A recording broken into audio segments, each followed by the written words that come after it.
Hello, welcome to Off the Shelf Reviews. I salute the Juggers with a salute so straight that it's curved. And I'm Gary, and today we're going to review and discuss The Salute of the Jugger, which came out in 1989, written and directed by David Webb Peoples. Iain, why don't you give us the synopsis? Well, the story follows Rutger Hauer's character, Sallow, who is leading a team of Juggers through the post-apocalyptic wasteland. He comes across Kidder, played by Joan Chen, and decides to train her and take the team against the elite underground.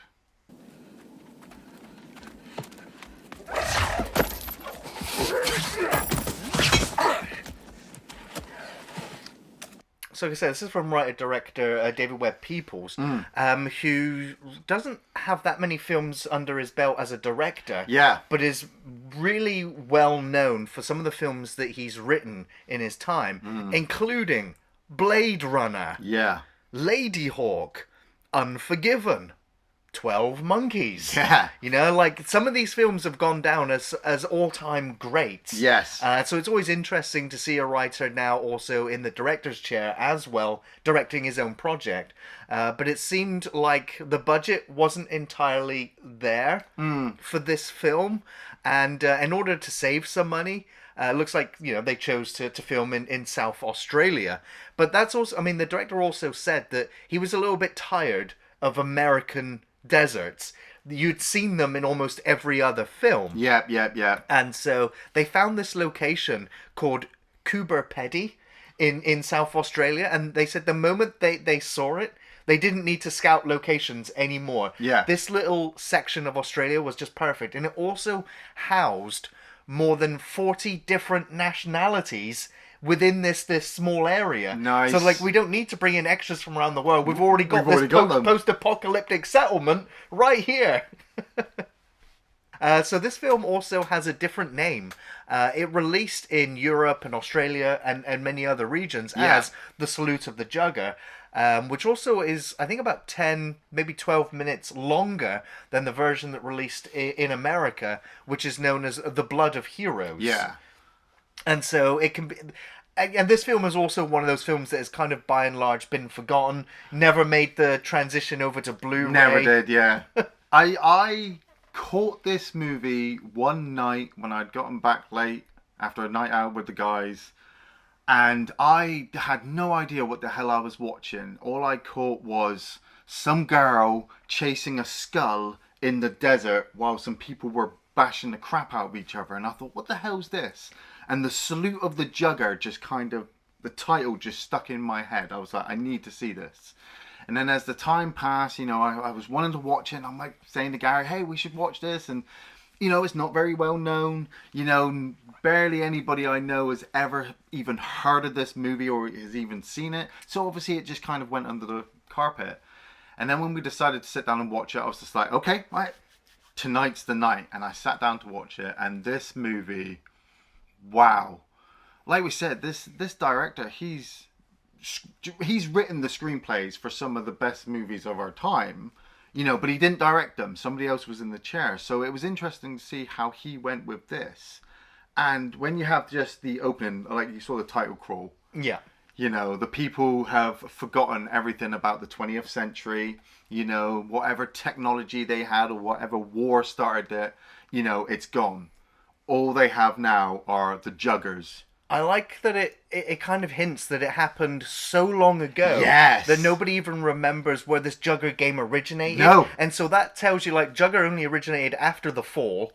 And so, and they kind of remember when that started. So, like, you don't know how long it's been. And I do like the fact that this is one of those post-civilization, post-apocalyptic movies that tells you nothing about what happened, because I guess nobody even knows or cares in the world. Exactly, and that just kind of drew me into the fact that I didn't need to worry about that. I've seen enough post-apocalyptic movies, but I was already set up in my mind to, like I said, this movie I've never heard of. It was on late at night. I wasn't expecting it to be any good at all. I thought this was going to be an hour and a half of my time where I go, it was a post-apocalyptic movie.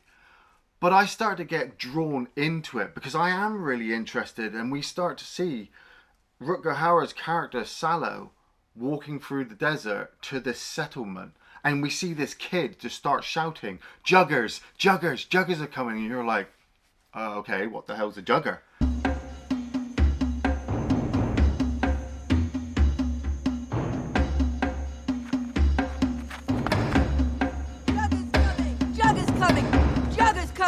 Jugger's coming out of Ansett! It's like one of the most exciting things to happen in these, well, they call them like Dogsvilles. Dogsvilles, yeah. You know, there's just people living in shacks and in makeshift tents and things. And so Juggers are kind of like this world's celebrities. Yeah. You know, so when people the were Juggers are bowing to coming, them. people get excited. They know that there's going to be a game on. Yeah, yeah. And so it looks like every Dogsville has their own Jugger team. And it looks like the winning team keeps traveling around Dogsvilles, collecting these skulls from their victories. Yeah. And also accumulating all of the wealth that the town has to offer as well. That's right, because we find out that when you win and you're a Jugger, you get to drink and you get to fart. That's what these Jugger teams live for. You know, the celebrity status and the fact that they get to live like kings in these Dogsvilles whilst they're traveling around in this horrific, barbaric blood sport. Yes. I did, the whole intro I thought was really quite interesting, the way the director went with it, because we had them walk up to the village. You know, we've got, like I said, we've got Sallow played by Rutger Hauer, we've got Delroy Lindo playing Mabulu, we have Vincent D'Onofrio playing Gar, and Anna Katrina playing Big Kimber. And when they kind of walk in and they see the other team, this is when we get the credit sequence over them preparing. Yes. Which I thought was just a really interesting way, because I kept expecting the title to come up at some point. And now we're preparing for the game. And then when they get the game on, they didn't hold back. It took me back to Rollerball. Sure. With James Caan. And you know, I did play Speedball in 1988 and Mutant League Football. So this I was watching on screen games that I would have played, and I'm just like, man, I should have watched this back in the day. For sure. Just pounding on each other, just beating the crap out of each other. We've got Dog Boy, who, you know, Gary and I had to look up the rules for jugging, you know, after, to find out what the positions all were. So it's mostly a 5 versus 5 game. Yeah. There is a dog skull in the middle. The 2 quicks on each team. They can't fight anybody else except each other. Yeah. And they need to take the dog skull and spike it at the end. Yeah, on their opponent's spike. This happens over a course of 3 100 stone throws. Yes. They don't have clocks, they don't have stopwatches. No. The only way to track time is to have some dude throw stones. And on the 100th stone, they break, and the game is over. It's sudden death the entire time. The moment one team scores, game over. Yeah. But it's full contact. So you have the quick trying to get the skull. You've got the protector, the chain guy. Yeah, the guy who swings the chain around his head. Their one responsibility is to protect the quick. Yeah. Then you have 3 blockers or 3 fighters. Yeah, I call them skull crushers. Skull crushers. Those things are They're the heavy armored, big gladiator kind of sticks. And their job is to beat the shit out of the other team so that their quick can safely get to the other end and plant the dog skull to win the match. Yeah, and this first match, I really just set everything up, because the town that we're in, this is where Kidder comes from, played by Joan Chen. I really recognize her from Judge Dredd, but a lot of people might recognize her from Twin Peaks. And she's been living in this village for, well, since she was born, I'm assuming, you know, and she just wants to get out. She doesn't want to live here. She wants to play for the team. She wants to go and fight in the league that she's heard rumors about. It's supposed to be a paradise. And her hometown's quick gets injured. I mean, he does some damage to the other guys, to Sallow's quick, but, you know, after the first round, he can't play, and so Kid is just like, let me play. You know, I want to play. How's your leg? Leg hurt? I'm gonna rip your tits up, bitch. I'm gonna hurt your leg. I'm gonna break your leg. And they lose. You know, she gets beaten down, and with the fact that Sallow's team now has won, got the pick of the spoils, they're having a party. I love the fact that they were getting beaten, weren't they, in the first round? Yeah. And Sallow's just like, we're playing like old women. I'm like, yeah, Rutger Hauer is a coach now.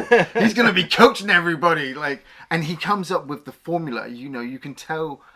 I don't know how I could tell, but it just felt like Sallow had the experience. Yeah. He'd been doing this a while. Definitely felt like a seasoned player. Yeah. And so, you know, and he definitely has the respect. He's definitely the leader of the group. Oh, totally. Not only is he the namesake and the poster guy, and it's Rutger fucking Hauer.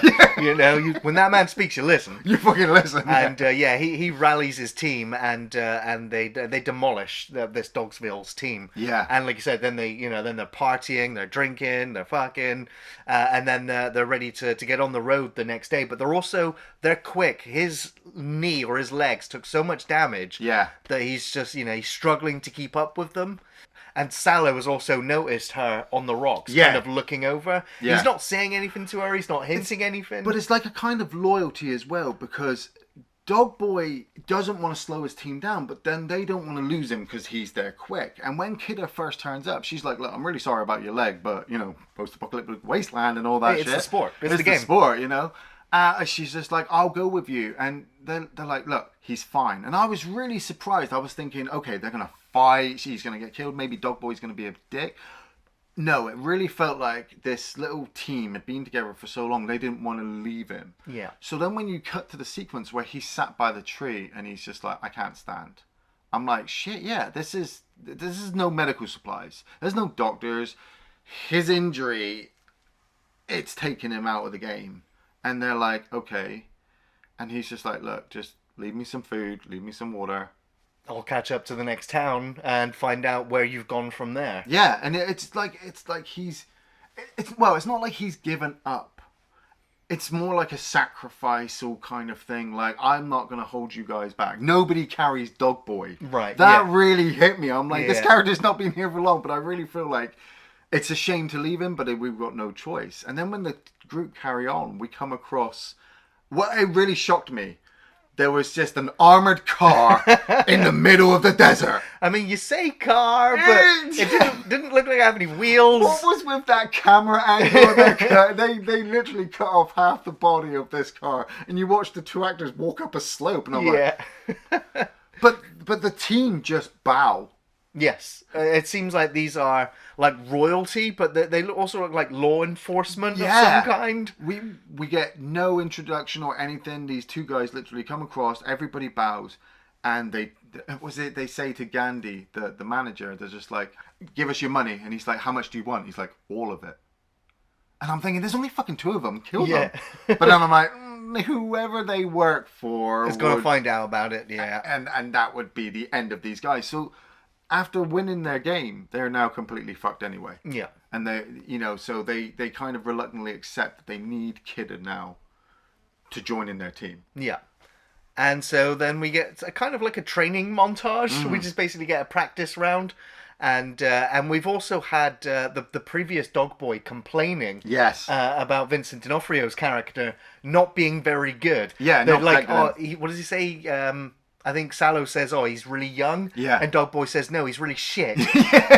Because he will not protect the quick. Yes, yeah. And so, so each character's kind of got like very small character arcs.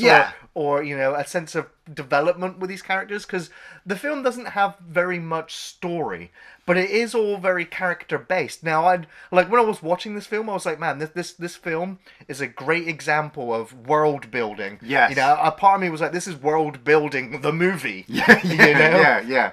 But even just watching this training sequence where they're preparing their new quick, and she's struggling to find a way through, she's through really the lines. Cocky. She thinks she's so fast as well. She's been watching these games since she's been growing up, so she thinks she can do it. And Sallow, I felt like Sallow's looking at her like, I'm gonna mold you. Sure. I only felt that when I realized at the end of the film where he'd taken her, because at the start, he's happy where he is, moving from Dogsville to Dogsville, fucking and drinking and just doing whatever, because as we start to find out, he's come from the league. He played in there, and there was something bad happened, and he was just thrown out and told never to return again. So he's got the skills, and training her and Gar's character, Vincent's character, I thought was just brilliant, because as brilliant as an actor as Vincent D'Onofrio is, he's still under Rutger Hauer's level. Sure. And Rutger Hauer's like, I'm going to train you as well. So then when we get the montages of games and then victories after victories, the team development, the bonding, I didn't realize until halfway through that I was like, this is an underdog team story. Oh, yeah. I'm so behind this motherfucking team right now. It's a post-apocalyptic sports movie. Yeah. But the montages just worked so well, to the fact that, like, I wanted them to get good. So more games they played, the more injuries they got, like, brought some more realism into it, because I'm thinking, oh shit, what are they going to do if there's something really get injured? Something does happen, because in one of the Dogsville matches, Sallow takes a massive knock to the head. Yes. And then we find out afterwards that, he's lost the eye. Yeah. And he spends the rest of the film with the bandages over his face. Yeah. And he just but it doesn't slow him down or impede him in any way. They're just kind of like, this is the game. Yeah. This is what happens. Well, he doesn't want to return to the elites. He doesn't want to return to the league because he knows how brutal it is. Right. And what I thought really worked as well was Gar wants to go, Kidder wants to go. It's because they've never seen a league game. And they want to play. They want to get out of the desert. They want to get out from these shithole villages of just nothing. They want to get stuff. Mabulu and Big Kimber, they don't want to go because they don't want to die. They know that you don't escape a Jugger match in the league with all your limbs intact. Yeah. So they were like, nah, we're out. Well, unless you're Sallow, Sure. and he sat there like, well, how good am I? How good is Rutger Hauer as this post-apocalyptic player? And he just gets up and goes and says, yeah, all right, guys, go on, let's go. And so they all start following him. And I was just really surprised with this whole introduction to this new world that we're going into. All we've seen is desert. All we've seen is shitty town and just post-apocalypticville. And I thought it was going to be that for the rest of the movie. I was really interested in reading that, Hugh Keys Byrne was in the movie, who was the toe cutter from Mad Max. He's playing Lord Vile. And I'm like, who the fuck's Lord Vile? I haven't seen it. So when they get to this entrance in the desert, well, it's like a shack in the middle of the desert, and you're like, yeah. how are all these people going to get in that shack? They can't be playing Jugger in there, can they? No, that's it.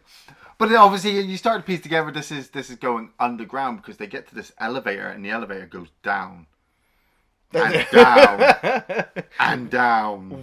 World's longest elevator ride, so much so that all the passengers of this elevator get to sleep before they even get to the bottom.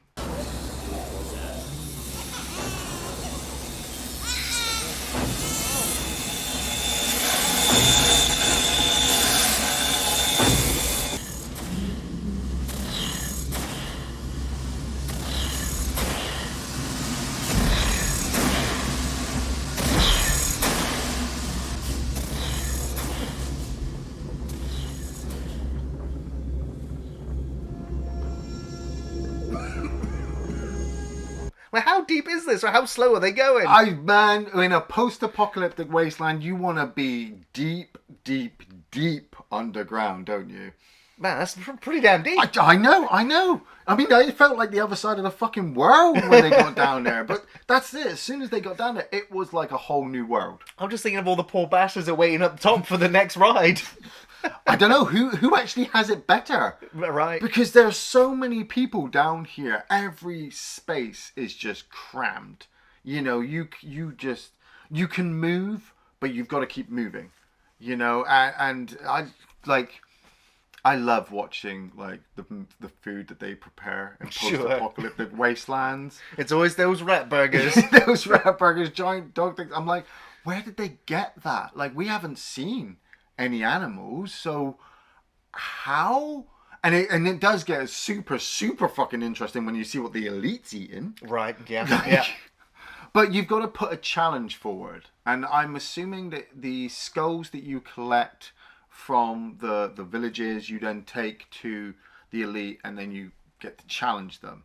And Sallow has put his challenge forward, but he can still be spotted. So he like I don't know. He puts it. The team put it forward, and he's just the player. The quick, she puts it forward because she's the one who really wants it. So so the judges, I guess, the elite, the league team, the elite, the super wealthy get to look at the skulls that she's presented, but they also get to see the rest of the team. But of course, somebody behind the scenes notices Sallow, and it's just like, hey, wait a minute, that's that guy that we kicked out for reasons that I'm still begrudging of. So deny the team, essentially. That's actually Lord Vile who whispers into the ear yes. of the head guy. But they look so alien. The elite. They're clean. They're dressed really well, nice. They look well fed, and I'm like, what the fuck? I want to know more. I need to know how they are able to just keep this thing going, because we even watch like Sallow and Kiddo go to watch the main Juggers play in the arena, and just the noise, in comparison of all the games that we've watched up to this point, we watched 2 or 3 games and a couple of montages of just people fighting in the desert and a couple of people cheering. Now you've got thousands.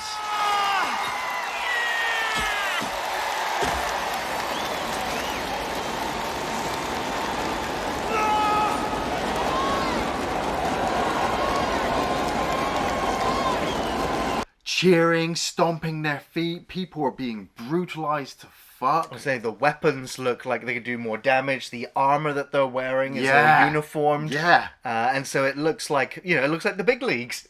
And this whole setup as well between, where we've been told that they treat you like you're one of them, but you're not. And I'm like, ooh, yeah, so when you see like Gonzo, one of the players, walk up, and Lord Vile's just talking to him like, yes, you played well today, haha, like we're friends. And Gonzo's like, yes, sir, whatever. But they deny the team's entrance. Yeah.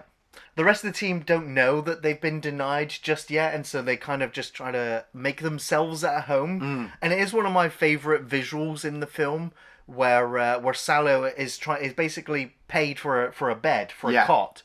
And we didn't realise that he ends up climbing up this ladder, and he keeps going, and he keeps going. You realise that there's all these platforms, all these balconies. Yeah. And you realise, whoa, people are sleeping on these balconies. People are cooking. People are looking after families. People are fucking. Living. This is survival. Like, I imagine they're looking over the arena.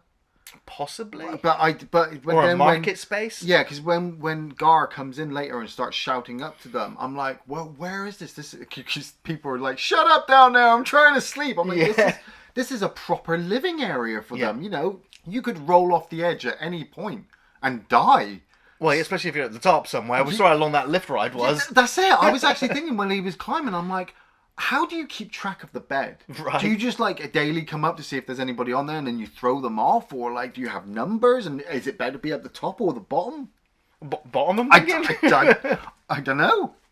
But basically, we find Max Fairchild is one of the elite juggers. You recognise him from Mad Max as well.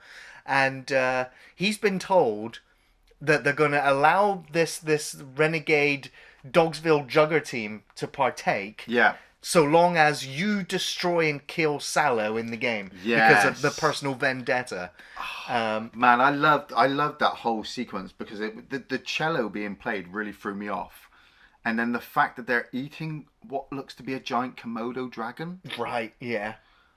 Okay, and they're enjoying this moment, and Lord Vile says to him like, yeah, I want you to break him in the challenge match. Nobody watches the challenge match. This isn't a league game. This is just a challenge match.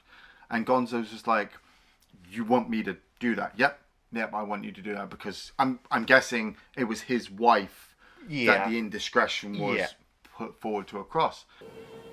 Break his legs too, for good measure. You want me to damage him on purpose? Ah, my dear. You know Gonzo, of course. The best slash of all in the 9 cities. On purpose? I insist. And so then when they get into the challenge game, like I said, I hadn't expected this movie to be this good. I was actually just expecting a really boring post-apocalyptic hour-and-a-half movie. At this point, I'm fucking rooting for my team. And I'm scared because they've gone through hell to get to here. They've got put together armor. They've still got lingering injuries. I mean, Salo's still got a bandage over his fucking eye. This is one of the reasons Lord Val's happy to put his challenge against, because he's blind in one eye.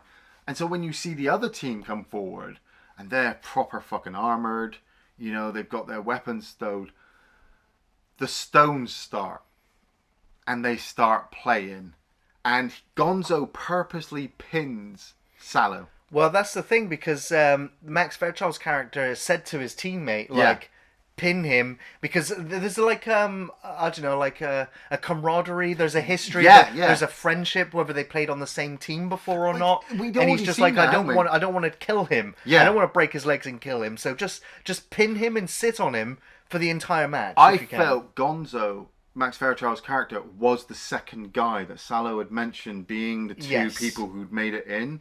And that's what I got by the end of the movie. I could be wrong, but you'd also seen a lot of the camaraderie throughout the movie. Whenever they played, they were brutal as fuck in the ring, but as soon as they ended, they were whacking fists, they were shaking hands. There was that moment, wasn't there, where, oh shit, I just realised, where Rutger Hauer saw that guy with the one eye.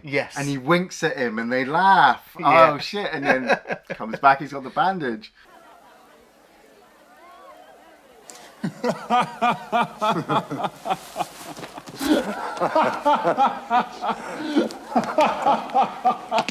But they don't realise how good Kidder is. And that's another thing that I started to really enjoy, because they'd already, you know, Gar with his chain, Kidder being so quick, they start putting their side of the team across. We should also say that the two that got left behind, that said they weren't going, they of course had the change of heart and turned up. And decided to come, so Delroy Lindo and Big Kimber are there. And I was really surprised about Big Kimber's character, and that's why, you know, the poodle lady from Batman Returns, you got me. I love Batman Returns for two reasons now. She gets beaten the fuck out of. Yes. She gets bashed down on the floor. You know, like I said, the other team are just a lot stronger.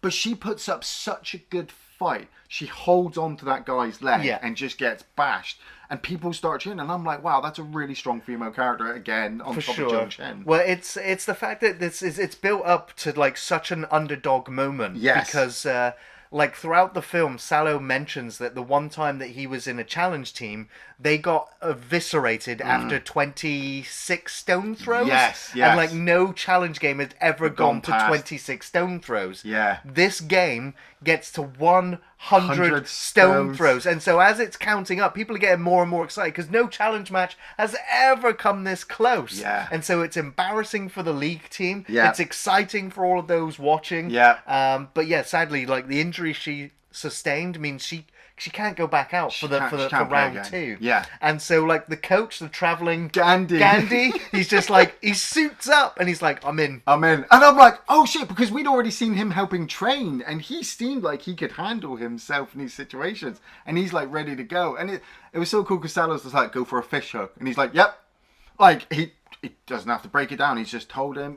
He tells Mabulu the tactic for him, Kidder's tactic.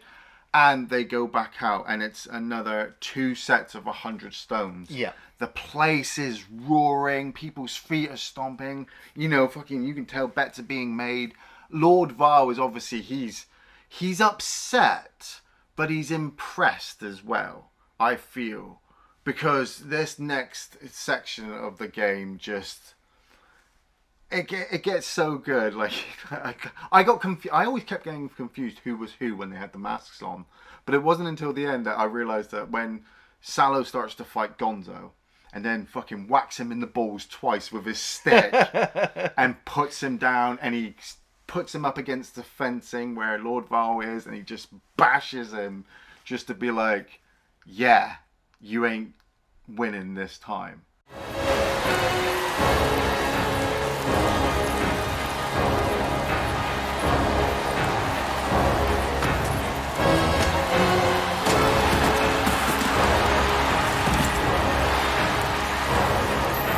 And Gandhi takes out his guy, fucking Gar takes out his trainer. It's such almost a flawless victory at the end, where when the skull's there and Salo just says, walk. Like, stick it to him. I was like, yes! I was, honestly, yeah. Everything had built up to this point, and I was just feeling so good for this team, for Kidder, that when she walked over, she placed the skull on the spike, the whole place erupted, and she gets what she wants. Now, the ending gets a bit weird here, depending on what version you're watching. Well, yeah, the Salute of the Jugger ending continues beyond the Blood of Heroes. So as they're all celebrating, the credits start to roll here. Yeah. But in the extended version, we find out that yes, she's been accepted, he's been accepted into the league. Everyone's accepted into the league, except Sallow. Because he's been booted out once before. He's not allowed back in again. The people are still running things. Nothing's changed in the hierarchy. He doesn't want to go anyway. He doesn't want to go. He's that good. He just wanted to prove that he could still do it. But he also saw, the potential in somebody else and helped them realize their dreams. And then we find out that, he's back in Dogsville. He's got a whole new Jugger team. Yeah. And he's continuing to play Jugger against a different traveling band of Juggers that's now come to his Dogville. Yeah. And you're just like, it's ongoing and it feels more believable. It doesn't have that, oh, everything's okay now, our Jugger team's won the day ending. Yeah, when I felt that ending, like the music built up at that section and yeah, that's the typical American ending of we don't really get this film. The other ending got me even more because, like, it cemented to me that Rutger Hauer was such a fucking good actor. He just made me think of this character.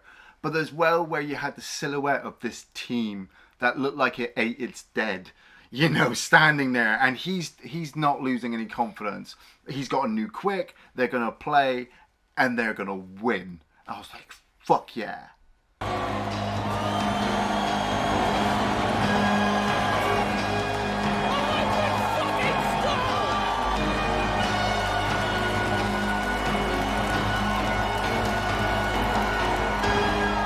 Well, Iain, what were your favourite scenes from the film? Oh man, like I said, I loved quite a lot of this movie. The visuals themselves really got me. Like you said, with the desert landscape that they used initially, there was this one particular shot where they're playing a game, but you've got the sunset behind them, and it was just all so lit up so beautifully. I thought that sequence was amazing. Well, I just want to say the cinematography in the film was done by David Egby. Oh, right. Who had already before this film done some brilliant cinematography in Mad Max. Yeah. So similar location, similar theme. But he'd also done the cinematography for Pitch Black. Which is kind of the same kind of desert kind of landscape, I suppose. Exactly, yeah. And including Space Above and Beyond as well. Just need to throw that out there. Well, like I said, the whole leading up into the Elite Underground, as soon as that changed, that completely threw me off, but I immediately fell in love with it, all the industrialness. I loved when they came across the armoured car, and the armoured guys just obviously robbed them of their money, and there's the moment where they're still bowing and the two guys walk off and Rutger Hauer stands up, and the two guys turn, and like nothing is said, but he just bows back down again. As if to say he stood up too early. He's disrespecting them. They will kill him and the whole team if he doesn't show respect. And I was just like, oh man, this one bit here just kind of, like we said, brought us into this world that they were all kind of scum and these guys were like the super rich. Any of the games, the montages of games were great. There was that one game where she rips the guy's ear off. Like when that happened, it made me go, so what are the rules? You just do whatever you want. You get that skull on your opponent's spike by any means necessary. That's how I got the rules. It was funny, but it was gross. Every time they won, they got the choice of spoils. And there was this one bit where Big Kimber looks at all the girls there, and she's arguing with some of the people. And it was really good that they all had, at the beginning, they had like broken English. Like people didn't really talk to each other normally anymore because of post-apocalypticness. But when they got to the end of the movie, it was all really quite articulate. Everybody spoke proper if you wanted to be involved in the league. But she's trying to talk to them about why Gar and Salo and Mabulu have choice of all these women. And she's got this group of guys that don't look that great. And then later on, the joke plays again where Kidder's looking for somebody to have sex with, and she looks at this like nerdy guy and thinks to herself, well, I'm better than that. And she's looking at Gar, Vincent D'Onofrio's character, and she's like, I'm in an Aaron. And then the two of them are trying to have sex. Now, I thought they were having sex and it was all building up, but then Rutger Hauer's Sallow character wanders into the room drunk as fuck, just watching, and then he laughs and says like, you know, two juggers can't have sex after a game, you're just rubbing wounds against each other. And I was like, oh man. I told you, two juggers can't fuck after the game. Doesn't work. Unless you like rubbing wounds against wounds. I love the bit underneath in the industrial underground where Sallow has gone to go off to watch a game, and Gandhi stops and he's just like, 6 pies, and the guy's like, 6 pies, and Sallow walks off and he goes, 5 pies. And then Kidder leaves and he's just like, and the guy comes over with 5 pies. He's like, no, I said 4. Why would I say 6? It's just little things. Yeah. I love the whole the whole fight sequences, in especially the final game. Like, just hearing all those little stones, I thought it would get annoying, but I actually lost track of it through the film while the games were going on. That when it actually focused on the stones and realized there was only like 3 stones left, I was like, oh shit, you've just got to keep going until the 100. And one of my favorite all-time moments, I think, was when Gar just shouts, 100 fucking stones. Yeah. You've mentioned quite a few of the best scenes. Now, I don't really have any major scenes that stand out in the film. Like, all of the Jugger matches were really good. Yeah. I guess my favourite line probably be the moment when Sallow and hers are in bed, and they talk about how the women in the higher leagues that you get to sleep with have no scars. Oh, yeah. And Sallow literally turns to her and says, I like scars. Yeah. It's like, yeah. Great moment. But for me, it was really the cinematography and the sets and the world building, the desert landscape, you know, the Dogsville, the wall of beds, even smaller moments like the market, where everyone's just walking around, and you got this guy making this piece of art on the floor. You know, it's like this giant, like religious painting or whatever it is, and people just walking all over it. Yeah. You know, it's like it was just interesting visuals and locations. It really helped bring this world to life. It really did. I mean, this film did such a good job at creating this sport that doesn't really exist, but borrows from kind of different rules for different games. Yeah. So much so that Jugger has now become a real life sport that more than 40 different countries are now practicing and competing. And it was only, I think, in 2007, the world's first international Jugger tournament took place and is still now ongoing. Hell yeah. Well, at least now we know when Jugger actually started. Yeah, I might have to catch up with the league, actually. Well, Iain, do you recommend the Salute of the Jugger? I fucking well do. I honestly, like I said, I was not really expecting this movie to be... I wasn't expecting it to be that good. But I knew it was going to be good in my heart. When I'd first seen that one sequence, post-apocalyptic wasteland, Rutger Hauer playing some kind of weird American football game, I'm like, I need to see this. On that simple merit alone, Rutger Hauer, that's it. Then as I started watching it and researching it, I'm like, it ticks this box, it ticks that box, it ticks... I just kept finding myself with more and more pros. For me personally, there's only one negative with this movie, and it might just be the fact that the music score, it jumps a little bit from... And right in the middle of sequences, it goes from really industrial drums to high-pitched happiness, back to the drums as the game is going. You know, but then I'm like, well, like we said, the director wasn't really a director. He was a screenplay, so he could write it, but could he film it? Everybody delivered for me personally. Everything just looked visually beautiful. Like, at the end of the day, when you're looking for a when you're looking for a post-apocalyptic movie that isn't Mad Max, I salute the Juggers. Oh, hell yeah. I am absolutely recommending The Salute of the Jugger. It's a must-watch film, especially if you like post-apocalyptic settings with its brutal depictions of wasteland violence in a bloody sport called Jugger. Rutger Hauer is fantastic as always and really shines here with a cool and memorable role about a disgraced champion looking for a shot once more at the big leagues. All the supporting cast are great and really help bring this world to life, and the Jugger games looked and felt real. Full of impact and blood, it is such a good sports movie. On a technical level, it's very good. Great lighting, cinematography, and great locations and sets, especially considering the budget. It's also very minimal, considering its sci-fi setting, but it didn't need splashy effects or explosions, just good, interesting characters with a simple motivation. It doesn't have too much dialogue, but they achieved some great world building that elevates this film so much. It's such a shame that this film has been overlooked for so long. It's a real hidden gem and honestly deserves to be a cult classic. Full recommendation from me, highly entertaining, and it's definitely going to be worth multiple viewings.